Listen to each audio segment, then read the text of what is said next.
Ompelupolulla Kaisan kanssa. Lempeää puhetta ompelusta ja ompelun äärellä. Tervetuloa kuuntelemaan Ompelupolulla Kaisan kanssa podcastin toista jaksoa. Tässä jaksossa mä jaan 5 vinkkiä ompelun aloittamiseen. Sä pääset kuulemaan, miksi kasvun asenne on tärkeää, mistä oikeasti kannattaa lähteä ompeluharrastuksen kanssa liikkeelle ja kuinka voi löytää lisää tietoa ja apua omiin ompelupulmiin ja tietysti miten ompelusta voi tehdä itselleen erityisen hauskaa. Mä olen Kaisa Piesanen, tämän podcastin juontaja ja unelmallisen yrittäjä. Lyhyesti siis unelmallisen Kaisa. Mä työkseni opetan ihmisiä ompelemaan niin verkossa kuin live-kursseilla. Jotta ompelun aloittaminen olisi mahdollisimman mukavaa, mä oon laatinut tehtävät, joiden avulla sä voit tutustua sun käytössä olevaan ompelukoneeseen pikkusen syvemmin. Sä voit ladata ne itsellesi ilmaiseksi tämän jakson kuvauksesta löytyvästä linkistä. Ja samalla sä liityt mun sähköpostilistalle, jolloin sä kuulet ensimmäisten joukossa, kun mä julkaisen uusia ompelukursseja. No niin, ei muuta kuin ensimmäisen vinkin äärelle. Okei, mä mainitsin äsken sen kasvun asenteen, niin aloitetaan siitä. Se on oikeasti tosi tärkeä juttu. Kysymyksessä on siis semmoinen ajatus siitä, että me ei olla valmiiksi valmiita ja osata kaikkea. Meidän ei tarvii olla edes. Kasvuasenne on sitä, että me suhtaudutaan sillai uteliaasti ja optimistisesti haasteiden äärellä. Eli voidaan tarkastella sitä, että mitä opittavaa tässä jutussa on, tai että mikä siitä tekee niin haastavan ja toisaalta mielenkiintoisen.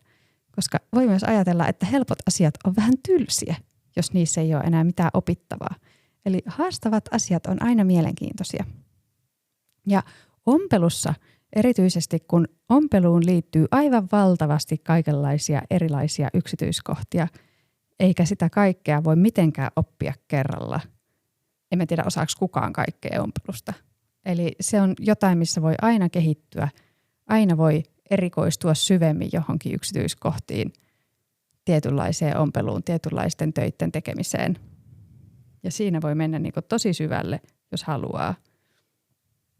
Alkuuhan pääsee pienellä ja vähällä, mutta ompelun aloittaminen voi tuntua semmoiselta isolta möykyltä, koska siinä tosiaan on niitä kaikkia erikoisia sanoja ja välineitä ja työtapoja, mitä oikeasti pitää ottaa huomioon, että se vaate voi onnistua. Joten miten sä saat tämän kasvun asenteen käyttöön? Eli ensimmäinen tehtävä on lakata vertailemasta itseä muihin. Sitä ei tule yhtään mitään. Me aina löydetään joku, joka osaa tehdä paremmin ja hienommin. Totta kai toiset ihmiset osaa varmasti käyttää sitä semmoisena voimanlähteenä, että joku toinen tekee hienommin, että vitsi, mäkin haluan tehdä noin ja sitten lähteä tekemään. Mutta entäs sitten, kun se ensimmäinen vaate ei onnistukaan sillä tavalla, kun se sillä toisella onnistuu, niin jäädäänkö me motkottaa itsellemme, kun ei me osattukaan sitä niin hyvin, vai muistetaanko me, että me äsken just opittiin tosi paljon uusia asioita? Eli nyt sun tehtävä onkin siis vaan verrata sitä omaa taitoasi niin kuin siihen, mitä sä olit vaikka viime viikolla tai viime vuonna. Millä tasolla sun taito oli silloin? Ja katot sitä, että miten paljon sä oot tänä aikana ehtinyt oppia. Voihan olla vaikka semmoinen tilanne, että sä oot ommellut joskus vuosikymmeniä sitten ja oot pikkuhiljaa palaamassa uudestaan sinne ompelun pariin. Niin silloinkaan ei välttämättä kannata verrata itteensä siihen, mitä silloin vuosikymmeniä sitten oli, vaan jotenkin tulla tähän hetkeen ja antaa itselle tilaa, alkaa harjoitella niitä asioita uudestaan. Olen kuullut paljon tarinoita siitä, että joskus vaikka 90-luvulla on ommeltu ulkovaatteita myöten lapsille kaikki vaatteet. Ja nyt ihmetellään, että no mitenköhän se taito olikaan, kun se on tässä välissä unohtunut vuosien mittaan tai että ei vaan tullut ommeltua. Ja sitten pikkuhiljaa palataan sieltä harrastuksen äärelle. Silloin kannattaa tosiaan muistaa se sellainen lempeys itseä kohtaan ja sitä kohtaan myös, että maailma on muuttunut tosi paljon. Meidän yhteiskunta on aivan erilainen, meidän ajankäyttö on aivan erilaista kuin silloin 90-luvulla, jolloin sitä aikaa mystisesti vaan tuntuu olevan enemmän kuin nyt. Totta kai silloinkin on ollut pikkulapsiarki ja kiirettä ja niin edelleen, mutta että kuitenkin yhteiskunnan vaatimukset on ihan toisenlaisia tällä hetkellä. No niin, ja sitten toinen asia, mikä tässä kasvuasenteessa on sellainen kiinnostava, on just se, että kannattaa aloittaa helposta, että se vaatimustaso ei ole liian korkea. Mutta toisaalta sitten kun se asia oikeasti tuntuu siltä, että sä osaat sen, niin kannattaa pikkuhiljaa siirtyä eteenpäin. Muuten siinä voi käydä niin, että kaikesta tulee kauhean tylsää, kun se muuttuu liian helpoksi. Vähitellen lisäät vaikeustasoa, teet uudenlaista projektia ja oot nimenomaan utelias sitä uuden oppimista kohtaan tai hankalia asioita kohtaan. Hyvin todennäköistä on se, että kaikki hommat ei onnistu ensimmäisellä kerralla. Seuraavassa jaksossa mä tuun puhumaan siitä, mitä housujen ompelu on mulle opettanut. Ja voin kertoa, että en ole vieläkään ommellut itselleni aivan täydellisiä housuja. Ja mä oon kuitenkin aika monta kertaa yrittänyt. Mutta että housut on tosi vaikea vaatekappale. Ja sitä kun lähtee hienosäätää, niin siinä on tekemistä. Ja se on toisaalta ihana haaste. Et viimeksi kun mä tässä ompelin itselleni viimeinkin vuosien jahkailun jälkeen housut, jotenkin se on kammottanut mua se ajatus housujen ompelusta ja tuntunut kauhean työlältä. Mä en tykkää ommella vyötärökaitaleita ja varsinkin vyölenkkien ompelu on jotenkin tosi tylsää, niin kuin kiinnittäminen paikalleen. Ja no nyt mä ompelin itselleni ne housut ja muun muassa tein 2 kertaan se vyötärökaitaleen, koska tein liian korkeat niistä ensin, että ne ei oikein tuntunut käyttökelpoisille. Mutta nyt mä madalsin ne ja ompelin tosiaan uudelleen ne kaikki systeemit siihen. Joo, nyt mulla on käyttöhousut, mutta ei nekään ole täydelliset. Ja taas mä tiedän, mitä mä muutan siitä kaavasta seuraavalle kerralle, kun mä teen seuraavat housut, joka toivottavasti ei ole vuosien päästä, eikä edes kuukausien päästä, vaan ihan tässä lähitulevaisuudessa toivon mukaan. Pidä yllä sitä uteliaisuutta uuden oppimista tai hankalia asioita kohtaan, koska on myös niin, että mitä pidemmälle se sun ompeluharrastus etenee, niin sitä enemmän sä alat ymmärtää, mitä sä voit tehdä toisin seuraavalla kerralla. Ja se tekee tästä jotenkin semmoisen hauskan päättymättömän aarreaitan ja jotenkin semmoisen ihanan harrastuksen, jossa ei tule ikinä valmiiksi. Aina voi keksiä uutta ja kokeilla uusia materiaaleja ja kokeilla muuttaa kaavaa jotenkin ja tehdä erilaista ja uudenlaista rakennetta. Niin säilytä semmoinen leikki ja hauskuus siinä hommassa. Joo, joskus voi olla niin, että me jäädään junnaan niitä helppoja asioita tai jotain kohtaa, mikä tuntuu siltä, että me ei osata sitä hyvin. Mutta voi olla, että silloinkin kannattaa antaa vaan mennä. Ompeluun liittyy hirveän paljon kaikenlaisia sääntöjä ja tapoja, joilla asiat kuuluu niin sanotusti tehdä. Mutta joskus, jos varsinkin on ollut niin kuin semmoinen pitkä kausi, että on ollut jonkun sortin ompelujumi tai muu, niin sitten kannattaa vaan madaltaa sitä kynnystä ja antaa vaan mennä. Että ompelet just sitä, mikä itseä huvittaa, just niillä taidoilla, jotka sulla tällä hetkellä on. Että ei tarvitsisi niinku kiristää sitä nutturaa. Tämä on kuitenkin niinku, tarkoitus olisi olla hauskaa, luovaa tekemistä. Totta kai tavoite on se, että me saadaan aikaan käyttökelpoinen vaate, jotta me ei hukata resursseja, meidän aikaa tai sitten sitä materiaalia, joka me ollaan käytetty siihen vaatteeseen. Niin, että rohkeasti vaan tekemään, jos tuntuu siltä, että olisi hauska vaan ommella. Joo, sitten mikä kannattaa muistaa, niin ihan kaikkea ei voi opetella yhtä aikaa. Jos on vaikka just aloittamassa sitä ompeluharrastusta, kannattaa niinku päättää, mitä on kulloinkin harjoittelemassa. Että ensimmäisessä ompelutyössä, vaikka jos ompelee ihan eka kertaa vaikka paitaa, niin päättää, että nyt minä harjoittelen, minkälaisia vaiheita tähän paidan ompeluun kuuluu ja miten ne työvaiheet tehdään. Ja kiinnittää silloin vaikka vähemmän huomiota siihen, miltä ompelujälki näyttää. Että ottaa niinku erikseen sitten sille aikaa, että harjoittelee niinku ompelutekniikkaa, vaan että siinä on paitaprojektissa keskittyy siihen, miten se paita sieltä muodostuu. Kaikkea ei voi tehdä yhtä aikaa. Se on vaan elämän kurja realiteetti. Ensimmäinen vinkki oli siis kasvun asenne. Okei, siirrytään toiseen vinkkiin. Kokeile ensin. Eli ennen kuin ostat kalliita välineitä, kallista ompelukonetta tai mahdottoman arvokkaita kankaita, niin kannattaa kokeilla, että voisiko se ompelu olla se juttu. Sä voit etsiä ompelukoneen lainaa vaikka lähipiiristä, äidiltä, mummolta, siskolta, joltain muulta sukulaiselta, naapurilta. Ja jos ei tälleen haarukoimalla löydy ketään, jolta lainata, niin sit sä voit turvautua kirjastoon. Monissa kirjastoissa on nykyään ompelukoneita, että niitä voi lainata. Esimerkiksi Oodista löytyy. Helsingin keskustaa, jos ei muualle. Espoossakin on jossain kirjastossa sellainen ompelutila. Sinne on jopa tilattu mun oppimateriaali. Eli siellä voi kirjastossa käyttää myös unelmallisen kaavoja. Jos ei kirjastoa ole käytettävissä, niin sitten voisi löytyä jonkunlainen ompelutila. Esimerkiksi Nupulla on tämmöinen ompelusalonki, johon pääsee ajoittain ompelemaan. Sieltä löytyy kaikki välineet kaavoista lähtien paikan päältä.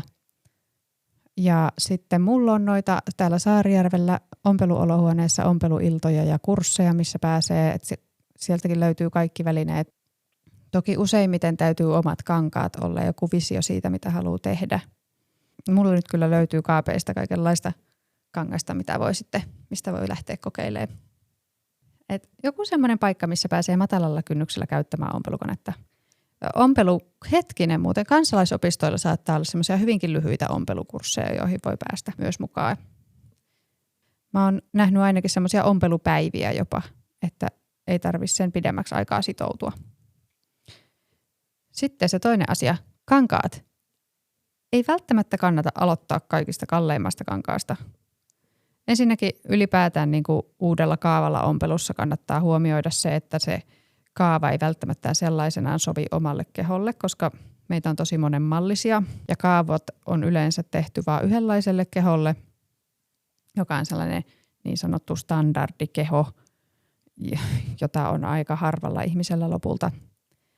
Ne kannattaa aina testata jollain edullisemmalla kankaalla. Ja sama liittyy tähän aloittamiseen ja kokeilemiseen. Eli sä voit ommella vaikka vanhoista lakanoista, vanhoista verhoista, etsiä kirppikseltä jotain ihania materiaaleja olevia vaatteita ja lähteä tuunailemaan niitä.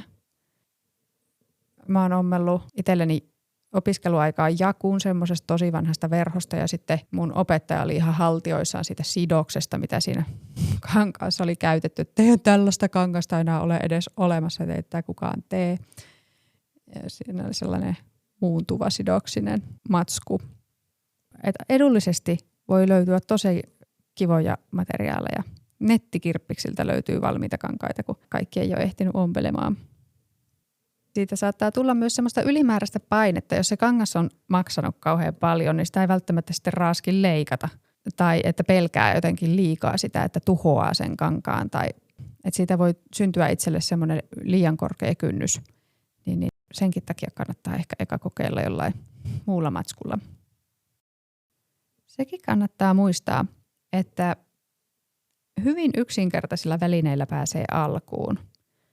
Oikeastaan sä tarvit lyijykynän, nuppineulat, mittanauha ja terävät sakset, joilla sä leikkaat vaan kangasta, että sä voit aloittaa. Toki kannattaa ehkä olla sitten jotkut toisetkin sakset vaikka paperin leikkaamiseen, mutta nämä mä sanoisin, että on ne niinku tärkeimmät välineet. Ja sitten tietysti se kangas, mitä sä ompelet. Ja sitten on niin myös, että se hyvä ompelukone, jonka kanssa ei tarvitse koko aikaa taistella, voi maksaa aika reilusti. Ja toki niitä löytyy hyviä myös käytettynä, mutta kannattaa, jos suinkin vaan, niin lainata eka. Ja sitten vielä yksi semmoinen vinkki tähän kokeilemiseen on, että kannattaa oikeasti varata aikaa siihen koneen käytön harjoitteluun erikseen, jolloin sun ei tarvitse sitten, kun sä ompelet sitä sun varsinaista työtä, niin tuskastua siihen, kun se kone ei jotenkin toimikaan niin kuin sä olet ajatellut. Tai että pitää niin kuin keskeyttää oma työ, että no mitenkäs se olikaan, että miten sitä lankaa puolattiin ja mitenkä tähän vaihdettiinkaan painijalka ja mistä mä saankaan sen siksakin päälle. Niin tämmöisiin asioihin kannattaa oikeasti varata semmoinen ihan oma tuokio, että lähdet harjoittelemaan. Erikseen otat ohjekirja esille ja jotain tilkkua, mihin pääset testaamaan niitä ompeleita. Jopa ihan pelkkä paperi käy. Silloin ei tarvitse edes ompelulankaa. Ja siihen paperiin tulee hienosti ne reijät, jos haluaa harjoitella sitä ompelukoneella ohjaamista. Sitten näkee sen työnsä jälkeen. Vähän niin kuin alakoulussa on joskus ommeltu niitä ompelukoneen ajokortteja. Okei, se kokeilemisesta. Sitten siirrytään kohtaan 3, eli aloita helpoista töistä. Kuten kohdassa 2, niin ompelussa ei välttämättä kannata kurkottaa sinne puuhun asti ihan heti ensimmäisenä, vaan olennaista on se, että lähdetään yksinkertaisesti liikkeelle ja opetellaan niitä taitoja pikkuhiljaa. Eli mitä enemmän sun vaatteessa on kaarivia muotoja, monimutkaisia rakenteita, niin sitä hankalampi se on tehdä. Ja jotta siinä ompelussa pääsee mukavasti oikeasti alkuun, niin kannattaa tehdä aluksi semmoisia helpohkoja töitä, jossa pääsee loppuun suhteellisen nopeasti. Eli saa niinku sen valmiiksi saamisen semmoisen mielihyvän nopeammin. Ekoihin töihin kannattaa valita materiaaleja, jotka ei luirua ihan hirveästi, eli semmoista aika jämäkkää kangasta. Työt kannattaa olla sellaisia, missä olisi alkuun enemmän suoria saumoja ja pikkuhiljaa niitä kaarevia muotoja. Ja sitten esimerkiksi yksinkertaisia vetoketjullisia asioita voi hyvinkin ommella. Vetoketjuompelua musta jotenkin jännitetään vähän turhankin kanssa. Itse asiassa penaali voi jopa olla semmoinen yksi ensimmäisistä ompelutöistä, mitä vaikka koulussakin ompelutetaan. Mikä siinä vetoketjuompelussa olennaista on se, että muistaa laittaa sen vetoketju painijalan paikalleen ja ommella sitten läheltä sitä ketjua sen kankaan kiinni. Ja ihan semmoinen perussimppeli pussukka niin kuin ilmavuoria voisi olla sellainen ensimmäinen vetoketjutyö. Ja sitten toinen asia on kankaan valinta. Eli sillä on hirveästi väliä, että minkälainen materiaali me valitaan kankaaksi. Jos vasta harjoittelee kaikkia ompeluotteita ja sitä, miten sillä ompelukoneella oikeasti ommellaan ja miten sillä pääsee suoraan ja miten sillä ommellaan kaaria tai eri lailla kaarevia reunoja, niin kuin vaikka prinsessaleikkaussaumaa, niin on tosi tärkeää se, että sun materiaali on semmoinen kiva. Esimerkiksi meillä ompelukoulussa kiellettiin ensimmäisen jakun tekeminen silkistä ja sametista. Näitä kahta materiaalia ei saanut valita, koska ne on niin hankalia, että siinä on se riski, että menee sekä se jakku että se materiaali pilalle. Ja ne on myös aika arvokkaita. Niin jakussa on niin paljon semmoisia hankalahkoja tai hankalia rakenteita, niin kuin vaikka taskut ja kaulukset, että ihan ensimmäiseen niitä ei kannata semmoisesta matskusta tehdä. Eli sitten suositeltiin villakangasta, jotain sekoitetta, eri vahvuisia puuvilloja siihen hommaan. Ja mä suosittelen kanssa peruspuuvillakankaita, ehkä markiisia. Se on siis vähän paksumpaa puuvillaa. Ja ihan perustrikoota. Jättää sitten vaikka viskoositrikoon ja merinon vähän myöhempää. Että siinä vaiheessa, kun osaa kannatella sen kankaan ja antaa sen koneen ohjata tai koneen vetää sen kankaan ja voi itse keskittyä siihen ohjaamispuoleen, niin siinä vaiheessa voi sitten ottaa näitä pehmeämpiä, venyvämpiä materiaaleja käyttöön. Eli mitä liukkaampi kangas, sitä hankalampi ommella. Joten semmoinen peruskeskivahva matsku. Se on bueno. Joo. Sitten semmoinen vinkki tähän, jos mietityttää se, että tuntuu, että ei ikinä opi yhtään mitään ja tämä on vaan niin hankalaa ja minkä takia tämä on joka kerta niin vaikeaa, niin vinkiksi se, että ompele 2 kertaa sama asia peräkkäin. Sitten sä huomaat sen sun kehityksen. Eli jos sä ompelet vaikka pipon, okei, pipo ommeltiin tällä tavalla. Ja sitten sä ompelet uudestaan toisen pipon. Niin sä varmasti huomaat, miten paljon helpompaa sen toisen ompeleminen jo oli. Näppärä keino ohittaa tämä asia. Sitten ei kannata kuitenkaan aliarvioida niitä omia kykyjä, vaan silloin tällöin haastaa itseensä jollain vähän hankalammalla työllä. Silloin sä et tosiaan pääse kyllästyä, niin kuin mä jo aiemmin mainitsin. Vaikka se sun työ olisi helppo, mitä sä oot tekemässä, niin lue silti ompeluohjetta. Vaikka sä olisit jo arvannut, kuin se tehdään, niin lue sieltä ompeluohjeesta, että okei, nurjat puolet, oikeat puolet vastakkain ommellaan saumat yhteen. Ja tällä tavalla sulle tulee se kieli ja se ohjeitten niin kuin tapa ilmaista asioita tutuksi. Että vaikka sanallisesta ompeluohjeesta ei välttämättä ammattilainenkaan ota tolkkua, niin kuin, kun sen lukee alusta loppuun, niin sen taidon voi oppia ja siinä voi kehittyä.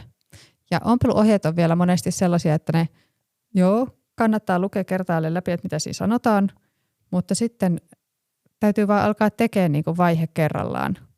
Ja sitten se sieltä lopulta niin kuin aukenee, että miten se tehdään. Toki sitten kun se ompelutaito kehittyy, niin alkaa tulla rohkeutta tehdä omia ratkaisuja. Et vaikka on joku tietty kaava, jolla tekee, ja siinä on jotkut tietyt rakenteet, millä se on ajateltu, että se ommellaan, niin sitten kun se oma taito on kehittynyt niin pitkälle, niin sit voikin ommella vaan eri lailla. Että joo, tässä housuissa on vaikka tämmöinen vetoketjuhalkio ja jotain. Ja sitten päättääkin, että ei, mä laitankin siihen kuminauhan, niin tää hoituu sillä. Niin sit voi tehdä niinku tämmöisiä omia valintoja. Mutta siitä ohjeen lukemisesta. Eli luet sitä ohjetta, vaikka se työ olisi helppo, ja sit sä opit lukemaan sitä silloinkin, kun se on vaikea. Koska jos sit sä oot harjoitellut sitä sen helpon kanssa, niin sit kun sä alatkin ommella jotain vaikeaa, ja sä tarvitset sen ohjeen, niin sittenhän se vasta hankalaksi muuttuukin, kun sitä ei osaakaan vielä ollenkaan lukea. Ja sitten saman tien pitäisi ymmärtää, että mitä ne hankalat ohjeet tarkoittaa. Sitten mennään vinkkiin numero 4. Opettele asia kerrallaan. Okei. Kaikkea ei voi oppia yhtä aikaa. Ja tämä liittyy nyt siihen, että mistä me löydetään tietoa. Eli etsi tietoa asiasta kerrallaan. Ja sitähän löytyy kirjoista ja netisyövereistä niin paljon kuin suinkin vaan jaksaa etsiä. Ja jos englanti kielenä taipuu ja osaat sitä sillä lailla, että ymmärrät, niin YouTube-opetusvideoiden varannothan on aivan niin kuin loputtomat. Et sitä kautta sä voisit oppia oikeastaan varmaan mitä vaan. Myös suomalaisilta yrityksiltä löytyy paljon ompeluohjevideoita YouTubessa. Niin unelmallisen YouTube-kanavalta kuin vaikka Nupulta ja Suurelta käsityölehdeltä. Se mikä tässä näissä netin niin kuin ohjeissa on se haaste, on se, että niistä on tosi vaikea suodattaa, että mikä on olennaista. Ja sitten voi olla niin, että kokonaiskuva jää puuttumaan. Eli jossain ohjevideossa kerrotaan, että no teen näin ja näin ja näin, mutta sitten ei kerrota, että miksi. Niin sitten sieltä jää puuttumaan kokonaan se puoli, että sä voisit soveltaa sitä asiaa omassa työssä jotenkin muuten. Yksi tapa opetella asioita on se, että päättää etukäteen, mitä haluaa oppia. Okei, nyt mä haluan tehdä sivusaumataskut mun vaatteeseen. Vaikka vaatteeseen, jossa niitä ei ennalta ollut. No mitä mä tarviin? Toisessa vaatteessa on valmiiksi ne sivusaumataskun kaavat. Se on tosi simppeli, semmoinen pelkkä taskupussimuotoinen asia, jolla ei ole mitään määrämuotoa.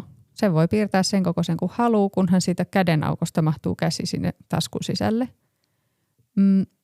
Ja sitten sä voit lähteä etsimään, no tuolta löytyy ohjevideo, miten ommellaan sivusaumatasku.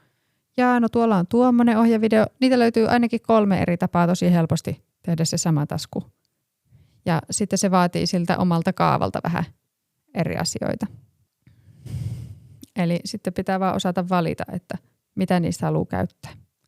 Sitten kun sä näet rinnakkain vaikka niitä eri tapoja tehdä sen sivusaumataskun, niin sä opit hahmottaa, mikä ero niissä on.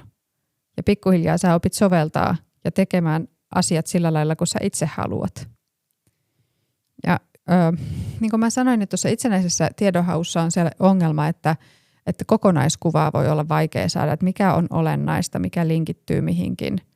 Mitkä tavat tehdään aidosti niin kuin hyviä ja toimivia siinä sun omassa hommassa ja omassa harrastuksessa. Niin asia, jolla tämä voi kiertää, on tietysti se, että hankkii hyvän opettajan tai menee kurssille vaikka kansalaisopistoon. Niin sitten on helpompaa hahmottaa se kokonaisuus kuin siitä hajallaan olevan tiedon kokonaisuudesta. Sitten vinkki 5. Etsi ompelukavereita. Kavereiden kanssa aina kivempaa. Me ollaan sosiaalisia olentoja ja jotenkin tullaan eläviksi ihmisseurassa. Niin ompeluseuraa sä voit löytää vaikka sun oma alueen yhdistyksistä. Siis oikeastaan minkä alan yhdistykset tahansa voisin kuvitella, että voisivat järjestää niin kuin tämmöisiä yhteisiä ompelutuokioita vaikka jonkun hyvän tekeväisyyshomman äärellä. Sitten voisi olla, että Facebook-ryhmistä löytyy. Aika monelle alueelle on myös omia tämmöisiä ompelu-Facebook-ryhmiä, jos haluaisi vaikka ommella livenäkin yhdessä. Mutta myös nuo valtakunnalliset ompeluryhmät on siitä ihania, että jos on joku pulma, laittaa kuvan ja kysymyksen sinne, niin saa usein paljon vinkkejä siitä, että mikä siellä voisi olla vaikka se hyvä ratkaisu siihen asiaan, mikä se nyt ikinä olikin. Ja sitten tietysti ompelukursseilta löytyy niitä ompelukavereita. Ja ihanaa on se, että ompeluahan voi nykyään harrastaa myös verkossa. Voi olla omalla koneella, tietokoneella tai kännykällä ja oman ompelukoneen äärellä ommella niitä omia juttuja. Ja sitten siellä verkon päässä voi ollakin muita ihmisiä siinä saman äärellä. Ja toisaalta live-tapahtumissa sitten vaikka ommelfestarit esimerkiksi järjestetään aina alkukesästä Hyvinkäällä, niin sinne voi kokoontua vaikka viikonlopuksi ompelemaan. Jos kaipaa sellaista inspiraatiota, niin näiden edellisten lisäksi on sitten käsityömessuja ja muita käsityötapahtumia, missä sitten pääsee kohtaamaan muita saman asian ääreltä ja tietysti inspiroitumaan. No niin, siinä oli mun 5 vinkkiä. Kerrataan vielä vähän. Eli kun aloitat ompelun eka kertaa tai tauon jälkeen, kannattaa muistaa, että kaikki taidot on aluksi hankalia. Harjoituksen myötä se tekeminen, materiaalit, välineet ja laitteet, ne tulee tutuiksi. Kokeile ensin ja tee isot hankinnat vasta sitten, ettei ne sun arvokkaat koneet jallo juman kaapin perukoille. Aloita helposta ja etene vähitellen hankalampiin töihin ja materiaaleihin ja opettele asia kerrallaan, mutta älä jää yksin sun haasteiden kanssa. Niitä tulee varmasti jokaiselle enemmän ja vähemmän. Niihin saa apua. Ja lopuksi etsi ompelukavereita niin verkosta kuin lähiympäristöstä. Jaetut ompelukokemukset on niitä parhaita ja mielenpainuvimpia. Nyt mä suosittelen lataamaan itsellesi nuo harjoitukset ompelukoneen monipuoliseen käyttöön tuosta kuvauksesta löytyvästä linkistä. Ja samalla sä kirjaudut mun sähköpostilistalle ja saat ompelukirjeessä ompeluinspiraatiota ja ensimmäisten joukossa tiedon, kun mä julkaisen uusia ompelukursseja. Kiitos, kun kuuntelit tämän jakson. Seuraava jakso ilmestyy taas viikon päästä ja silloin mä puhun oivalluksista, joita eräiden housujen ompeleminen mulle tarjosi. Ihania ompeluhetkiä sun viikkoon. Moi moi!